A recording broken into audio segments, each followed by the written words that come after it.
Hey everyone, so finishing up our little mini unit on talking about the role that genetics play in behavior is a discussion of evolution and how it affects or has believed to have affected behavior.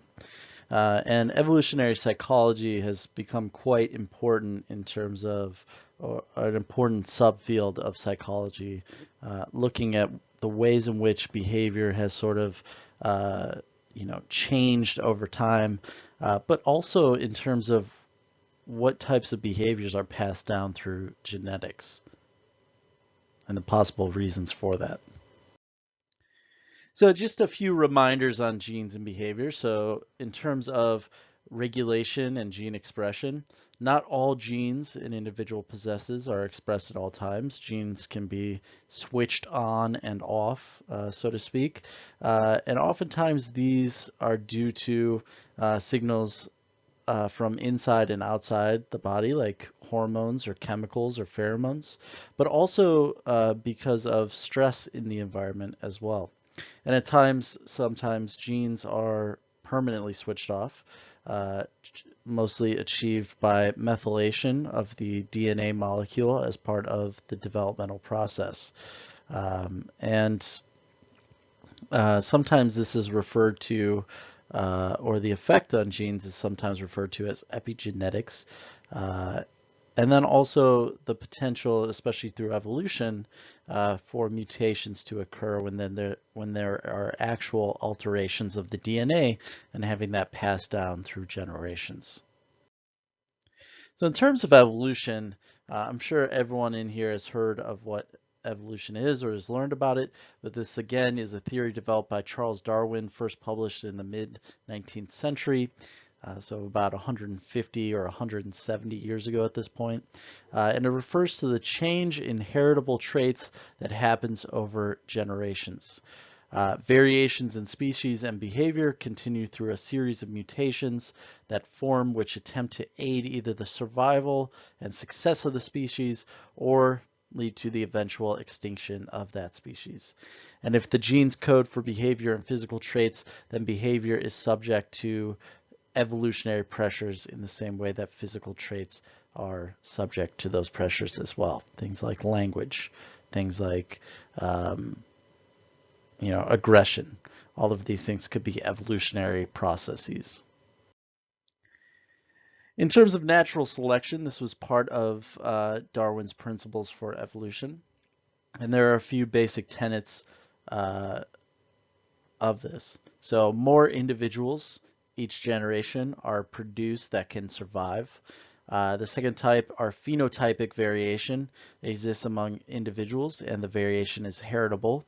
So all this means again is that different physical expressions of that particular trait can come out based on that and can be passed down through generations. And then those individuals with heritable traits are better suited to the environment which will survive. When reproductive isolation occurs, new species will form. So for instance, if, especially back in olden times, if someone lived in a valley where it was very hard to get to and their family lived in the valley, and a couple other families lived in the valley and they were extremely isolated for generations, they were more likely to continue to develop in ways that were very different from other people. So in terms of evolutionary psychology, natural selection has informed the DNA that we have and the behaviors that we will exhibit. And this is just the background on this particular subfield. And then our brains end up functioning in adaptive ways based on heredity. So we act in certain instinctive ways that allow us to survive based on this DNA, allow us to thrive, allow us to reproduce as well. And so evolutionary psychology, although it is a theoretical view of psychology, it also has taken on a modern view of natural selection and this scientific theory. Um, it claims that all evolved cognitive processes contribute to human survival. We do things for certain reasons because it allows us to survive. When someone is aggressive, it's because they have a view which in which they think that their survival is threatened. And so they become aggressive, even at times in which the rest of us may think or believe that they are not in danger of not surviving. And then humans evolved different brain regions and neural connections for the different adaptive problems that they individually faced. And that can be passed down into DNA where maybe their ancestors are not facing the same thing. So a few assumptions about evolutionary psychology, or EP. The brain is a system with circuits to create behavior that best fits with one's environment. Our brain is constantly rewiring itself to maximize efficiency for your own life, and not the life of everyone else. Natural selection also designed these circuits to solve problems faced by our ancestors. And so these circuits were designed to solve only adaptive problems, things that kept coming up in evolutionary history. And so solutions must affect reproduction in some way. So for instance, if we are talking about language, which we will talk about a lot today, language is a solution to evolutionary problems related to communication and raising children. If we did not have language, our ability to survive is in peril because we are not able to pass off messages that allow other people to understand us and allow us to protect other people and allow other people to protect us. A few other assumptions here. Again, these different neural circuits are specialized for solving different adaptive problems. And so babies are born, for example, with evolved circuits to pay attention to faces because they can't talk at that point. And we often have to use that skill later on to make assumptions about our probability of survival in certain situations or our probability for understanding certain emotions of other people. Also, natural selection took a long time to design brain circuitry, so our modern minds are very similar to ancient minds. Our minds did not necessarily evolve in modern societies, and it lived most of its existence in hunter-gatherer societies. That's why a lot of times we have such a hard time coping with modern stresses like work and the fast-paced lives that we live in. It's not like our brains have suddenly gotten used to the internet. They are sort of adapting in some ways to the problems faced by all the information coming at us from the internet. And then for about 10 million years, natural selection has shaped the brain again with those neural circuitries trying to solve these adaptive problems. And that's really the main point I've been talking about a couple of different ways. And so really the main point here is that evolutionary psychology is important. Humans have come across issues and we have dealt with them. And if we don't, we lose out. We potentially die. Our species is in peril. And so we have to do these things in order to continue to survive. And so we had things like a need to be around others. We have to have help to accomplish work tasks and other things. We have to attract mates. We have to raise children. We have to move around territories. These are all biologically based needs. And so culture became the solution to our problems. We had to live around each other. We had to create things that connected us as people and individuals. We had to specialize roles. All of these behaviors developed out of very human needs and is a reason why psychology is sort of interested in these things. And it also sort of combines facets of other parts or other fields like anthropology or history or biology, really. And then looking at things from the evolutionary perspective allows for individual differences because there are some evolutionary universals that are needed for survival. There are evolved cognitive practices we have to use in order to solve these problems as well, leading to more development of the brain and a greater passing down of DNA to others that would help us achieve these skills. So I want you on the PowerPoint version of this to watch this particular TED Talk, which is talking about the linguistic genius of babies, and really think about this question of what is human behavior guided by as you do this, and think about that question more and more.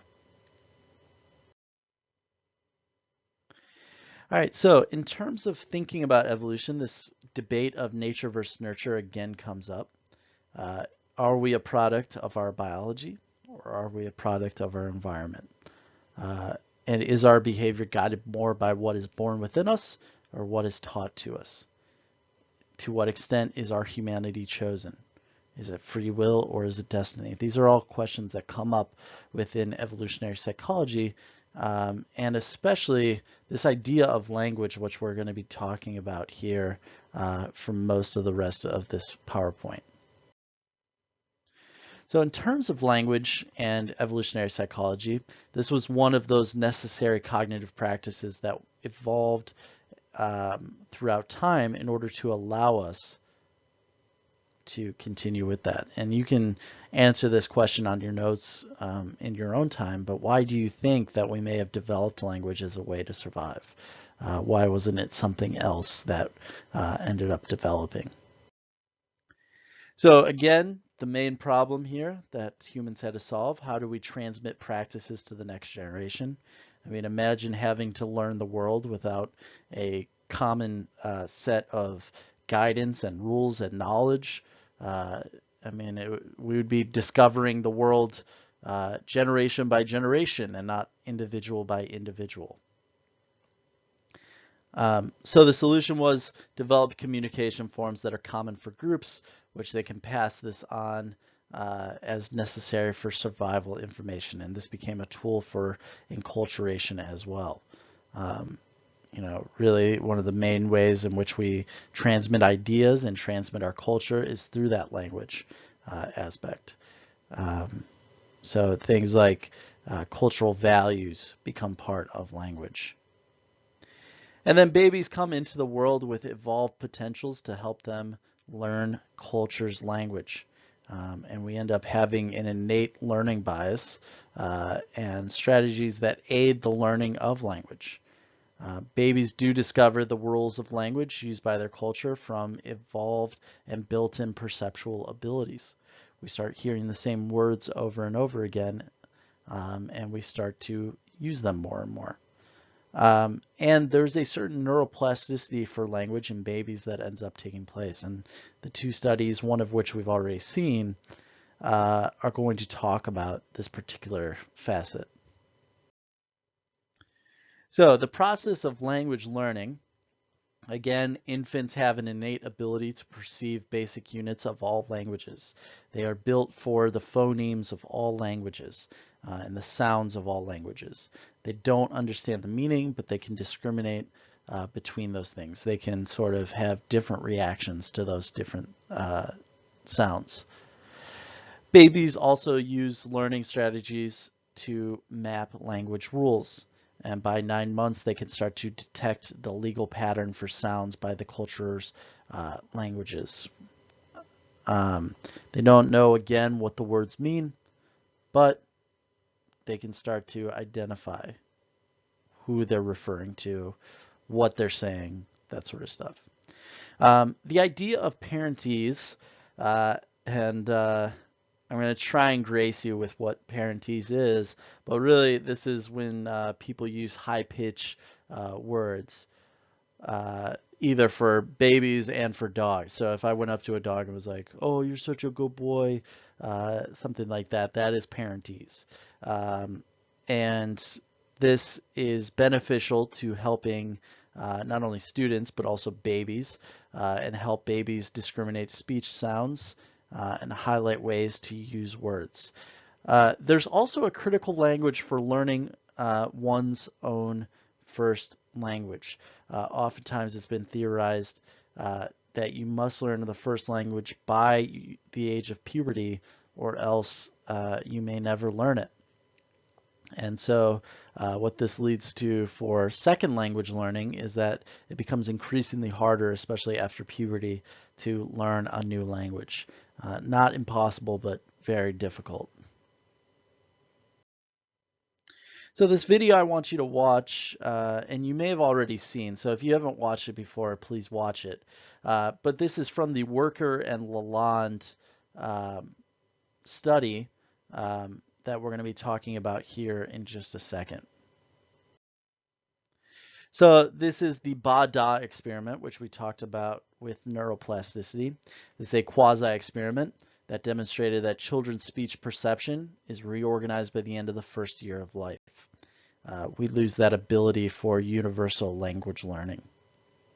So they used Hindi and English words. There were two phonemes used, ba and da, and adult Hindi speakers would hear three categories, ba, da, and da, as outlined here.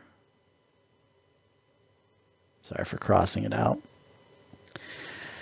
But adult English speakers cannot hear the Hindi da, as it is not an English phoneme or sound.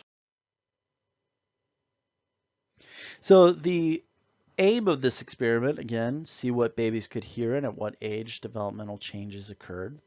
The sample, again, two groups, 6 to 8 months and then 11 to 13 months.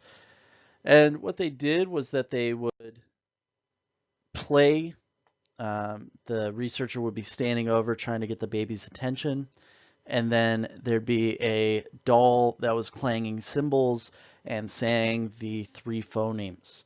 And they used a head turn method to know when the babies heard a sound change or they could not hear it. So if the baby turned its head at the new sounds that were occurring, that meant that they heard them. And they heard random pairings of the sounds ba, da, and da. So the results, the babies 6 to 8 months that were of 6 to 8 month age range discriminated between all the sounds, even though some of them were from non-Hindi speaking families. And this was consistent with theories suggesting that babies come into the world as universal listeners. English babies, 11 to 13 months though, showed no use for universal language learning. And so the conclusion was that there was evidence that the baby's brain reorganizes during the first year of life. But what does this mean for evolution?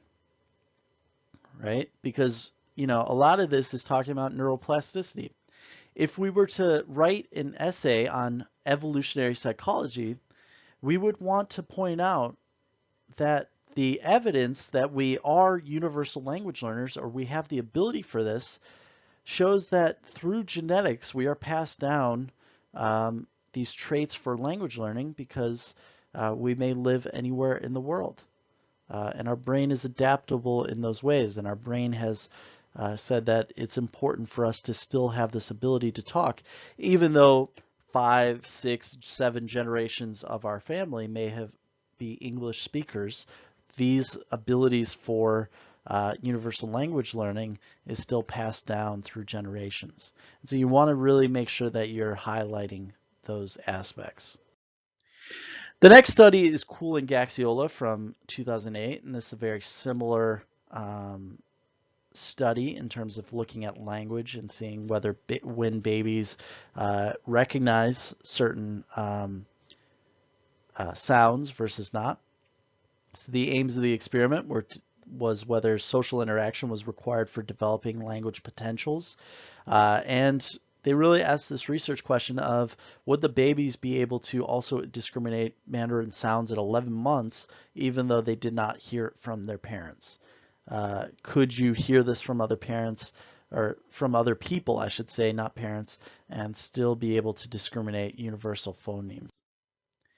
So they They had infants hear Mandarin during 12 25-minute sessions where a Mandarin speaking researcher played with the children and read stories. There was a control group where English speaking babies had some sessions, but they were in English and some in Mandarin. And then two other groups heard either Mandarin or English stories and games through audio only teaching. So they were listening to a, a cassette tape or a recording of the person reading the same stories. And then children were tested with Mandarin words that differed from English words while measuring their response. So in the end, the results showed that children learning Mandarin through direct social interaction learned the most sounds as evidenced by their reaction times and their reaction processes. The children learning Mandarin through the TV or audio only teaching learned no more than controls who didn't hear any Mandarin at all. And this was replicated across other languages and samples, showing a higher reliability. And so the conclusions was that, again, we learn that we lose this ability for universal language learning if we are not given opportunities to practice or hear it, especially around the end of the first year of life. And so for evolutionary psychology, we're again pointing back to this idea that, our ancestors have passed down this ability for universal language learning throughout generations. All right, so if you have any questions on evolutionary psychology, please by all means reach out to me. Make sure that you fully understand this theory and this field of psychology. Other than that, I hope you all have a great day and see you soon.